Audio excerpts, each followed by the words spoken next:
Jaggi Vasudev, who is he? How did he become an Indian yogi, an author, a businessman and a Sadguru? Jaggi was born on the 3rd of September 1957 in Mysore, Karnataka, India to a Telugu-speaking family. He had 4 siblings, 2 brothers and 2 sisters and was the youngest of them all. His mother Sushila Vasudev was a housemaker and his father B.V. Vasudev worked at the Mysuru Railway Hospital as a physician. The family frequently moved due to the nature of his father's job. He lived in Shimoga, Chikkaballapur, and Guntakal for a brief time and returned to Mysore with his family in 1969. Jaggi showed an inclination towards nature during his early life. He spent time trekking alone in forests as a child and developed an interest in snakes, often keeping them as pets. After his schooling at Demonstration School, Mysore and Mahajanapuri University College, Jaggi graduated from the University of Mysore with a bachelor's degree in English, despite a spotty attendance record and an irreverent attitude to tuition. Defying his parents' wishes, he refused to pursue a postgraduate course and took to business instead. Aged 13, Jaggi took yoga lessons from Maladiyalli Raghavendra and kept practicing asana and pranayama daily throughout his youth, albeit without spiritual aspirations. At the age of 25, on the 23rd of September 1982, he went up Chamundi Hill and sat on a rock, where he had a spiritual experience.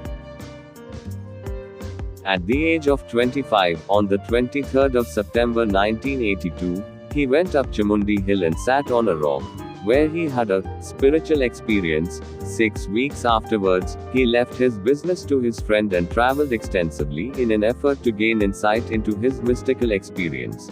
After about a year of meditation and travel, he decided to teach yoga to share his inner experience. In 1983, he taught his first yoga class with 7 participants in Mysore. Over time, he began conducting yoga classes across Karnataka and Hyderabad, traveling on his motorcycle, subsisting on the produce of his poultry farm rental and donating the collections received from his students to a local charity on the last day of the class. His first business was a poultry farm in a remote part of Mysore. He chose poultry because the sector was on the rise in the region at the time. He set up his farm with borrowed money. Due to financial constraints, Jaggi chose to construct the farm buildings and bird cages by himself over 6 months. In the process of constructing his farm, he also took to brickmaking, and soon converted this into a second business. Though his family did not approve of his choice of business and thought it was a waste of time, the farm soon turned profitable. Operating his businesses occupied 4 hours of his time every day. The rest of his time was spent writing poetry, reading, swimming and relaxing. Jaggi says that though he was practicing asana and pranayama from the age of 13, it was during his time at the poultry farm that he began to meditate in an established way. His third business was a construction company named Buildaids. Jaggi entered the construction industry as a response to the constant questions from his relatives about why he was into the poultry business. He started the company in partnership with a friend who was a qualified civil engineer.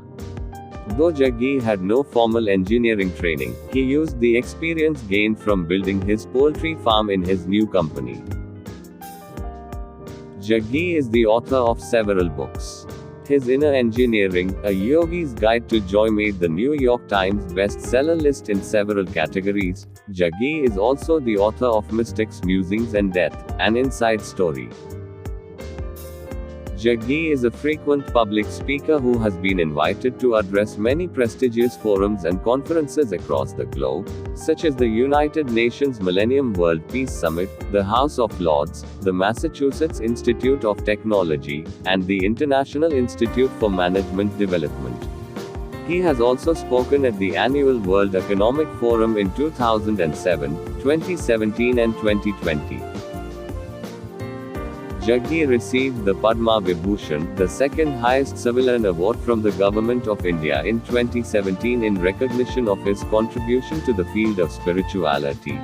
He stood 92nd in the Indian Express list of 100 most powerful Indians in 2012 and stood 40th in India Today's list of 50 most powerful Indians in 2019.